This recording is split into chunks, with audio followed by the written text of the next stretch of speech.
కొమరంభీం ఆసిఫాబాద్ జిల్లా కౌటాల నుండి మొగుడ్ దగ్గడ్ వెళ్లే రహదారి గుంతలు పడి అధ్వానంగా మారడంతో ద్విచక్ర వాహనదారులు ఆటో యజమానులు నానా అవస్థలు పడుతున్నారు.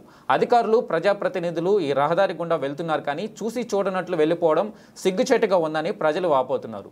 రాజకీయ నాయకులు మారుతున్నారు, ప్రభుత్వాలు మారుతున్నాయి కానీ సంవత్సరాలు గడుస్తున్న రహదారి బాగు చేసేవారు కరువయ్యారని వాహనదారులు అధికారులపై రాజకీయ నాయకులపై మండిపడుతున్నారు.